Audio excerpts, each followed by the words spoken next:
type of Star Wars. So it's really giving you the keys to be part of the underworld, part of the galaxy of Star Wars on your terms. I love the sound of it because you're right. This is a brand new experience for a lot of players. We've had tales about Force Reorders before, but the Scoundrel is so important to Star Wars in general, and now to finally play as one is incredible. And we've seen a bit of Toshara, we've seen a bit of Tatooine. You've picked some great locations for the game, but now we're going to get a little look at the planet Akiva, right? Yes, absolutely. So this is the first time we really dive into Akiva. And Akiva was only ever featured in a series of books called Aftermath. So we're the first to take those words and to transform them into something lush, beautiful, complex. Yeah. And complex not just in scenery, but also in the politics, the dynamics that are happening. You'll be able to see while Kay runs around the streets of Mira, the main city. It's very beautiful. It's gorgeous. Yeah.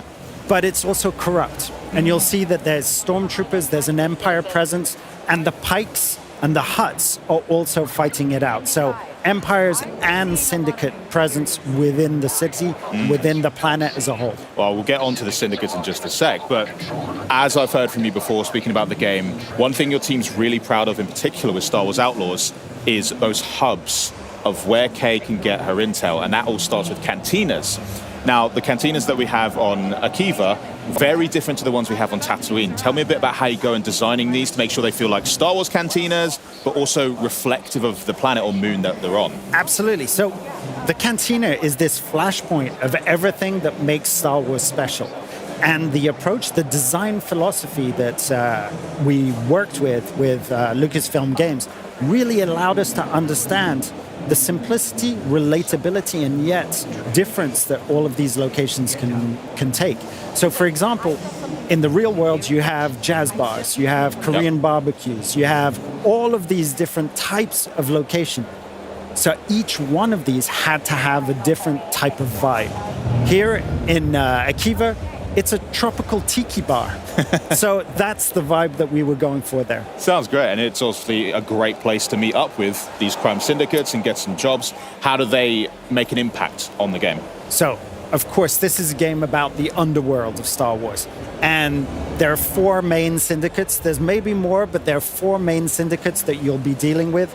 The Pikes, the Hutts, the Ashiga clan that we created with Lucasfilm Games, and the Crimson Dawn. And you, as an outlaw, are going to be able to work on your reputation with each one of those. Doing jobs for some, betraying others, and building your profile accordingly. So very, very involved in your personal story throughout this adventure. That's incredible. So they will form a general structure that Kay can live out this story in, but how much agency do players have to maybe go off the beaten path, maybe take Kay down some slightly darker routes, or playing the good guy a bit? 100% up to you.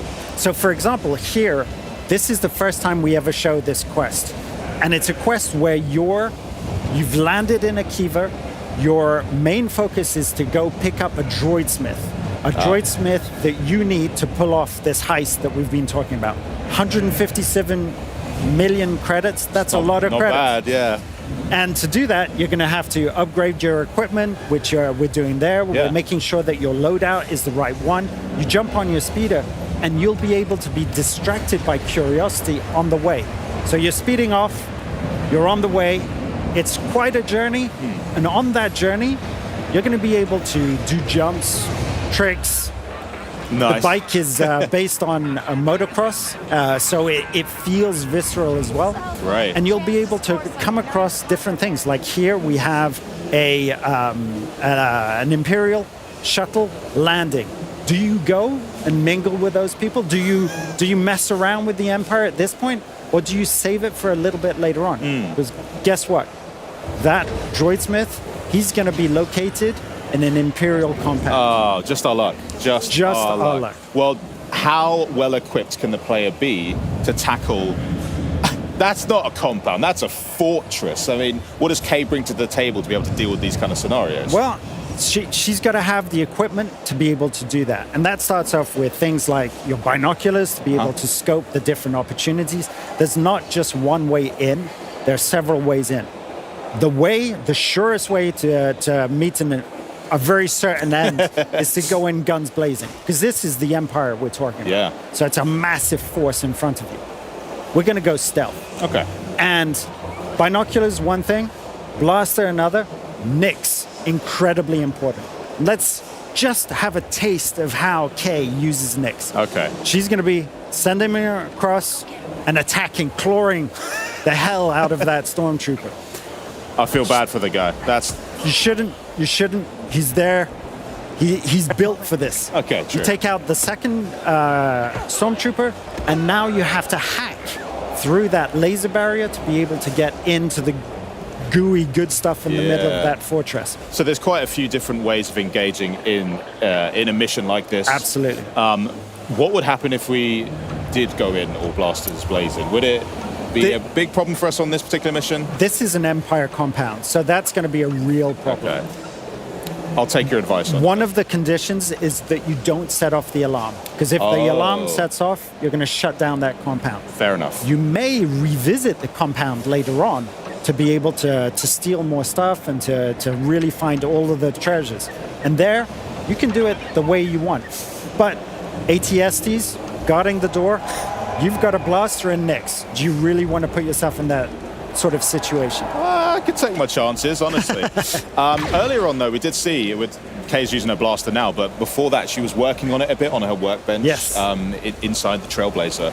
What is that all about? Is that like upgrading? Or? Yeah, that's absolutely upgrading your weapon. Okay. Because we want this to be about a resourceful underdog. And a resourceful underdog, they have one main tool that you can upgrade. You can have a charge blast, which is like a rocket launcher. What? And, plasma, which is the regular blaster, right, with speed mode to it, so it feels like an automatic weapon. And you have one function, which is the shock function, which we'll see a little bit later on. Nice. I love the way that she even moves around. Like you mentioned before, Scoundrel Archetype's one of your favorites, but the movements of Kay, the mannerisms, the swagger really communicates that so well. It's something that we worked on Division 2. Right. And those are trained military agents, civilian agents, but with military training. Here we wanted a resourceful underdog. So you have to have that different movement. But all of those mannerisms and that sort of swagger that you see there, that's Umberly, who brought that to the character, and she'll be able to tell you all about it. Okay, great. I'll make sure to. One thing that I want to point out as well, we did just talk about the blaster a little bit. We're getting to see some of the action over there. Nice shot, by the way. The sound of it, too. I mean, in Star Wars, there are so many sounds that are iconic. Players, when we listen to them, it makes the hair on our If you close your eyes and think TIE Fighter. Yeah, TIE Fighter. I'm thinking like the seismic charge. Yep. Oh, man, yeah. But Kay's blaster also has a really satisfying punch to it. So tell me about the process for making sure that you're designing a weapon sound-wise, the feel of it, the look of it, making sure it's authentically Star Wars, but also brand new, something that you've created. We have to get inspiration from the past, get inspiration from the original trilogy, because this adventure happens in between Empire Strikes Back and Return of the Jedi. Right. So we had access to all of those things. And then the pleasure is looking at that, working with that, and coming up with something that sounds new and that become its own sound. And that extends from the sound design to, the music of the piece, which I think is remarkable. You heard it gorgeous. in the trailer. It's fantastic. Anytime I hear the horns, honestly, I'm goosebumps. It's crazy. So we finally find our droid smith here then, I guess. Yeah, who's not particularly happy to see you. So I'm not going to spoil the story, but the droid smith, Gadik, has a past with you. Okay. And he's ended up working with the Empire, so he's made some really bad decisions. Oh dear, yeah. It's not great. I mean, he's already got a protocol droid firing a gun at us. I never thought I'd see that. But I got a problem with a gatekeeper droid. now that's caught his interest. That's caught his interest. Interesting. There's a real challenge. There's a real opportunity. It's not motivated by the credits, but tinkering around with some new tech. I like That's what catches his eye. I could get on with this guy. But the problem is, once we extract Gadik, we have to get out as well, right? And that's where the blaster comes into its full use. Nice. So this is going to be part of one of those main quests. It's a linear quest. and there's a whole path where you explode into the combats, and you use all of the tools at your disposal. Right. Before we edited a little segment which was a puzzle room. Right, we didn't want to spoil the puzzle. We didn't want to spoil the traversal. We wanted to focus on the real action of this piece. Great. And now we're getting some serious combat because there was no chance to sneak there. Everybody's just whipped over and saw us immediately. Let's just escape. But this is where Kay sort of comes into her own, because scoundrels, they love to improvise. They're good under pressure, and so I guess you're encouraging players to make sure they look around them, identify bits that are useful, send nicks out, play around with it a bit. All of those tools, you've got an adrenaline shot. If you recognize that, it allows you to slow time, pick your targets, and it's an automatic kill. Nice. That's a bit more of a problem, though. This guy's got a shield, and one of your modules will be able to disable that shield, opening them up for the deadly shot. Absolutely stunning. And that's it. You grapple hook out and escape the base.